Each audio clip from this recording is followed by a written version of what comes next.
share my screen quick. Okay, so last night around midnight, just 7:15 GMT, I think that's like 12:15.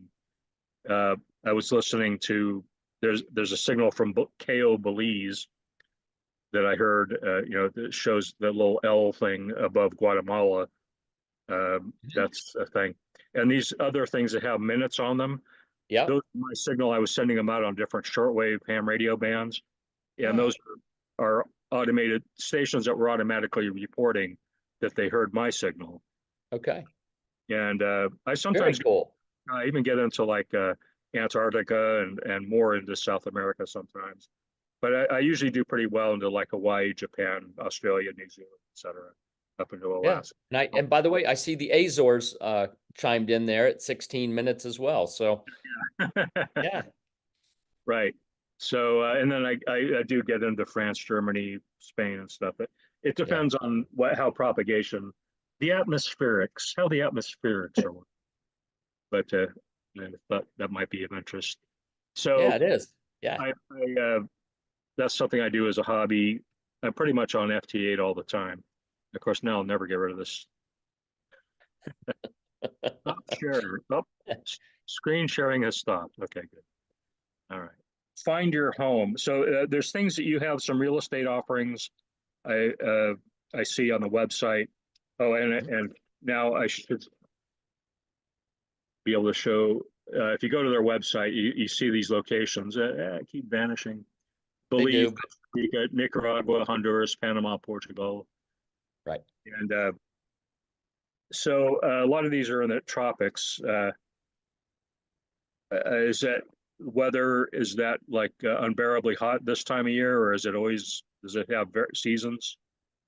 Yes, great question. It really depends upon a couple different factors. The biggest factor in the tropics for the weather is actually elevation. If you're on the coast, it can be, hot and humid on the Caribbean side, and then a lot of the year hot and dry on the Pacific coast. So you can kind of see the geography. If you start, say, in Panama, you've got jungle. Let's start on the Pacific Ocean. You've got jungle at the beach.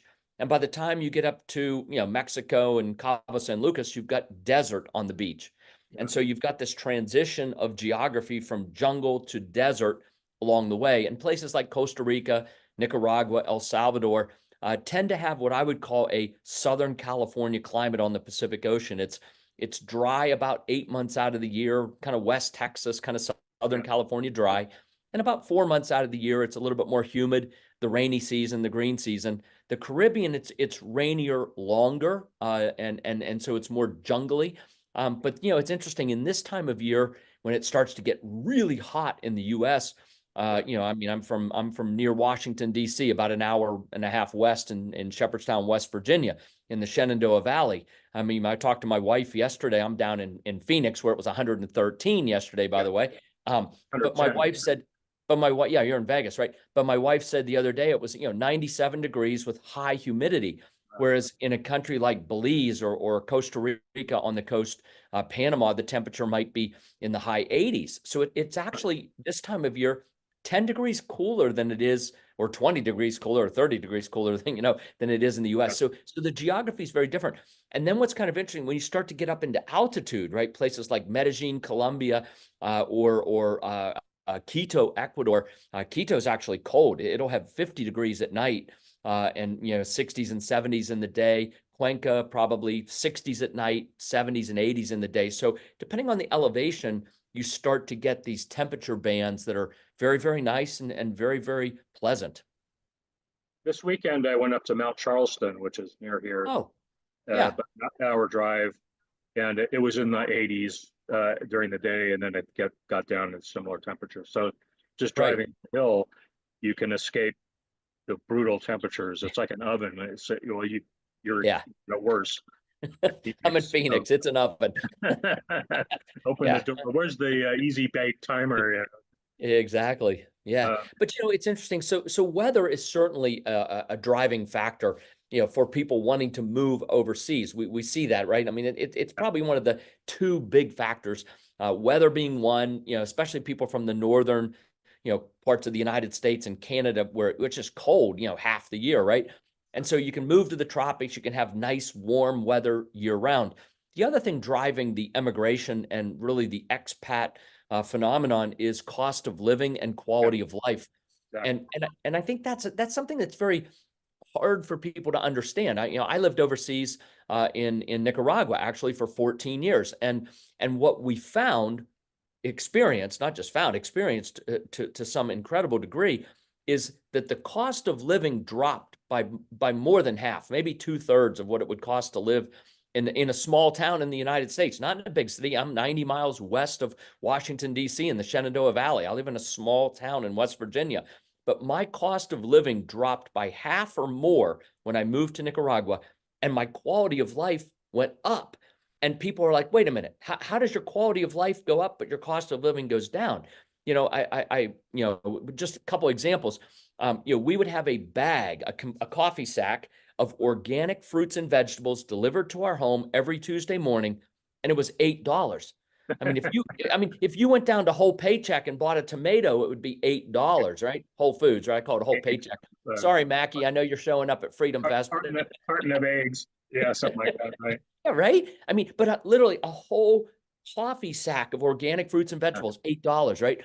And then the other thing that people don't really get, because I'd never had a maid before I moved to Nicaragua, but you're supposed to get a maid. Everyone gets a maid. There's no social services net. So if you can afford a maid, you get a maid, right?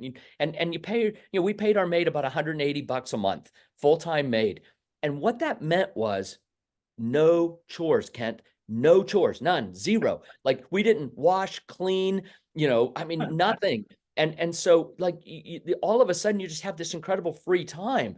What do you want to do this evening? Oh, I had a couple of my small car girls. to drive down there right now, so I guess You know what? I'll tell you what. It's driving people there. And again, it's the weather. It's the can I cost get of living. can I get there in my PT Cruiser, or is there's Yes. some problems to go Nope. over the canal zone or anything like that? No. Right on down, man. Right on down, all the way to Panama.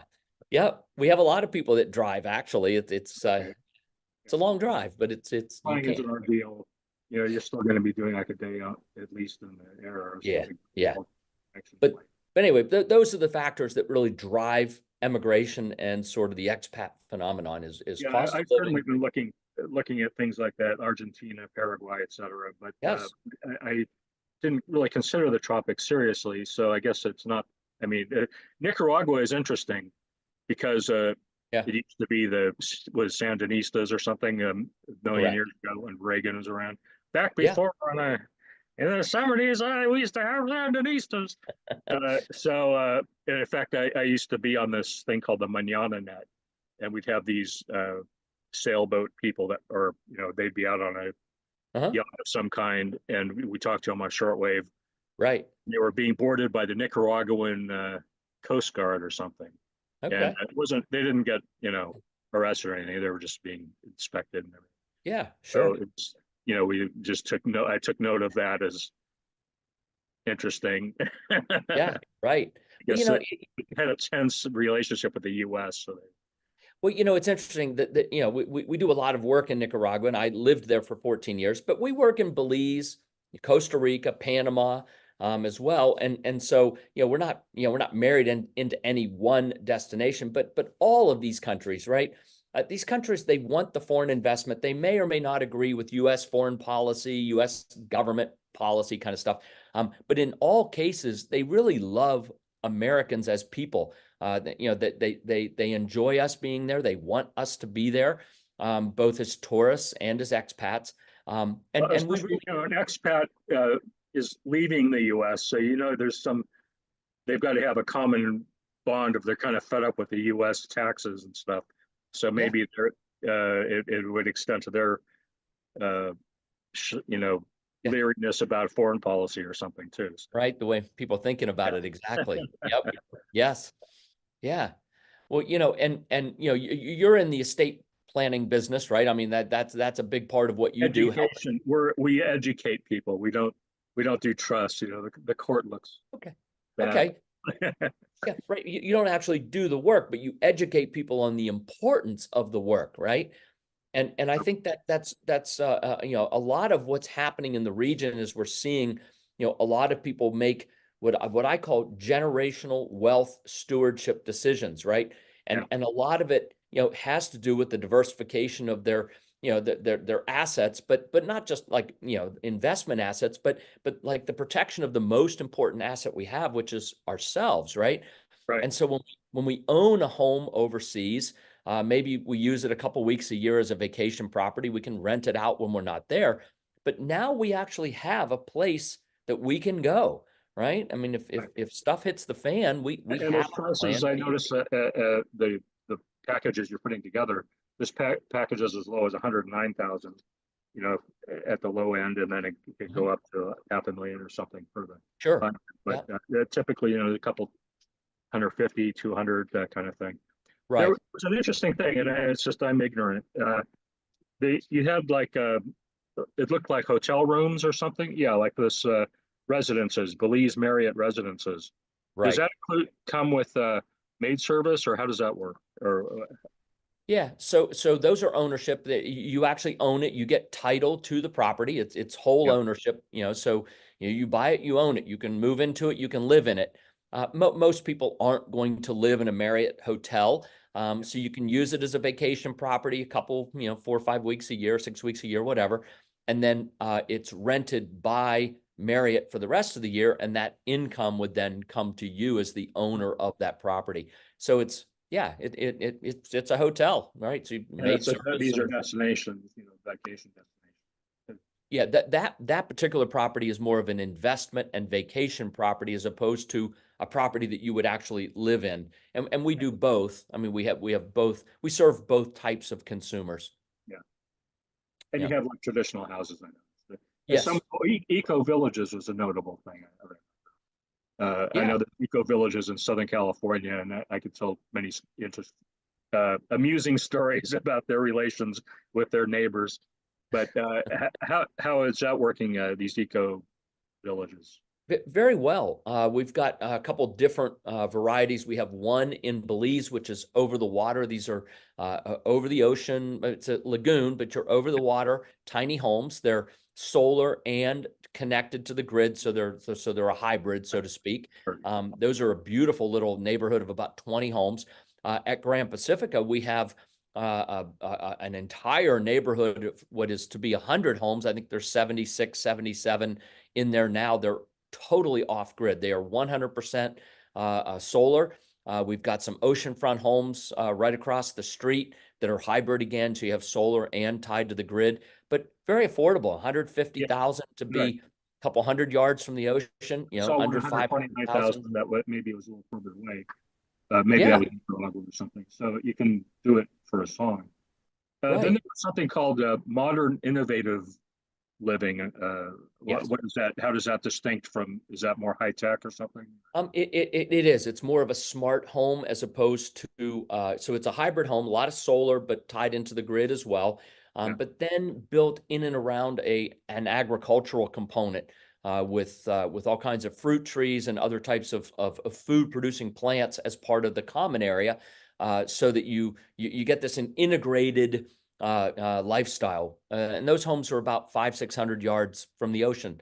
So yeah, I mean, Those are still in the low 100, yeah, so that's the price there. exactly. So Yeah, very affordable. very good. Yep. Yeah. Let me take all my life savings out, one nickel to, anyway. Yeah. If you can ship them, we'll take them. Okay. uh, Well, do you have yeah. any projects, new things that maybe aren't reflected on the website so much, or anything you're looking at? Oh, Portugal. Tell me about Europe. What's going on there? Yeah, yeah, we purchased a bed and breakfast in the Azores, which is the Portuguese islands about halfway across the Atlantic. We purchased it with the idea that we would serve consumers looking for the golden visa, which is a residency program in Portugal. They changed the law after we bought the bed and breakfast. It's a beautiful property. It operates in the black, so we're okay with it, but we may divest of it at some point in the future because it's not really a core asset of what we do as a business. The other thing we do, mentioning the golden visa, which is not available through a real estate investment anymore in Portugal, we do build residency packages for people who want We call it a Plan B residency. And we do that with a teak investment in Nicaragua, but more so in Panama. A lot of folks really like the Panama residency. And so for about $22,000, you can get an investment in about a half an acre of teak and a permanent residency in Panama. And so what we've seen is a lot of folks who are, again, looking for that insurance. I call it freedom insurance, right? You've got a residency in another country, and then you've got a nice teak investment that qualifies you for it. But then in and of itself, the teak investment, is Are a any of those wonderful countries investment. less likely to drag you off like Julian Assange? Look, Like you're going to betray your country or anything, but just, yeah, I mean, you got to look at extradition treaties, and you got to look at how countries interface with the U.S. Panama, because of the canal and because of a 100-year history with the U.S. military and other institutions, is very tied to the United States. They use the U.S. dollar as their currency. So I would say Panama is, a very, very tied to the U.S. A country like Nicaragua, generally votes against the U.S. and the UN, right? I mean, they've got a pretty strong, long history of whatever the U.S. votes for, they vote against, or vice versa. And so, if you're looking for a place that would give you, sort of the I'm not sure what the right word is, but the opposition, yeah. right? Yeah, right. Albania would probably be at the top of that, but who wants to live there? Yeah, but Nicaragua actually is a wonderful place to live, and lived there for 14 years. And it's in, it's close, it's easy to get to. It's 2 hours from Miami, 3 hours from Houston, right? So access is wonderful. And again, they Does really, Amazon deliver to these places usually? yes, you get all your Amazon stuff through PO boxes in Miami generally, and it's a freight forwarding service that then delivers product to those countries. Yeah, absolutely. Right. US TV channels, go see US movies, in English, in big, beautiful movie theaters. I mean, yeah, absolutely. Yeah, that's the kind of stuff. We always encourage people to come visit. Like, Sure. come visit, Like I check it said, out. Belize is already English speaking, so Correct. Yes, and absolutely. Panama, I don't know about Panama or Nicaragua. I guess it'd be Spanish. Or, It is, but a lot of folks speak English in all of Central America. I mean, it really is the second language for almost everybody, yeah. and many people speak it. Yeah. Muy Yeah. bueno. Muy bueno. That's right. That's right. Hey, and Kent, if it's okay, I'd just like to give a shameless plug for my new book. May I do that? Oh, absolutely. You So got 7 minutes. You got 7 minutes left. well, this will take like 30 seconds. No, All I right. just published my first book. It's on Amazon. Michael K. Cobb is how you can find it. Just look up Michael K. Cobb. You can put the K in there. It's How to Buy Your Home Overseas and Get It Right the First Time. And it releases on July 22nd. So for any of the folks listening to this, if you're thinking about buying a property overseas, anywhere, it could be Thailand, it could be France, it could be Africa, it can certainly be in Latin America. This book helps us learn how to think differently, because when we go outside our home country, the rules change, right? And so we just need to start to think differently. Some places the rules change a little bit. Canada, right? Europe, a little bit more. Latin America, a lot more, right? Thailand, a lot more, right? So basically, if you start to change how you think, you really can do a better job of buying a property overseas and get it right the first time. So yeah, the book's at Amazon. It'll release here next month, and very excited. It's already doing very, very well in Amazon. So Pre-orders, in other words. Pre-orders are out there, and yeah, it's been holding the #1 spot for a while and So there's moving a around. cover out there if I want to do a screenshot and put it in. I'm going to be editing this recording. Hopefully it'll record, and then Okay. I'll drop the cover in. Yes, I'll have Angie send you a cover copy. Absolutely. Okay. Yeah. All right. Any other? So FreedomFest, you're going to attend there? Yeah. I'm attending, and I am moderating a panel on retirement options, both domestic and overseas, Hawaii, Puerto Rico, and then just generally retirement states, and how we can get, how we can retire with, limited resources, whether it's domestically or overseas. Yep. Great panel, Saturday afternoon. Okay. I won't be there. Howard, the co-trustee, will be there. Okay. It's trust. Well, I'll stop Oh, by and Mark. say hi to Howard then. I guess you guys will have a I table don't there? know if he'll have a table. We're doing a media pass thing, so hence we're doing these interviews. Got Trying it. to say see this media. We did media. You got nothing to book us on, Copper. All right. Well, you know what? I'll take a look around and maybe I'll see Howard and Yeah. I'll have yeah. him drop. You should drop by. He's Wonderful. got escape artist membership. I Ah, think there's some connection there with ECI. I mean, that's where you noticed your name. got So, it. and he Yep. listens to people like the Nomad Capitalist and all that. Yeah, Excellent. so, all right. Well, I think. Oh yeah, it's getting yellow there. This Yeah. is like what was that movie where their hand glowed red when they were expired? You know. Exactly. Run, runner, or Logan's Run. That was it. Logan's Run. Yeah. That's right. Logan's Run. And Yeah. that thing in the Vegas looks like a kind of like the palm flower that Uh-huh. they have. Well, Kent, thank you very much. Sure. I've Thank enjoyed the you. It's great. conversation. Yeah. Yeah. And we'll And get you the book. Howard may see you at FreedomFest. I look forward to meeting him and we'll get you a copy of the book cover. Okay. Sure. Yes. Sounds All good. right. Thank you. Take care. Okay. Bye-bye.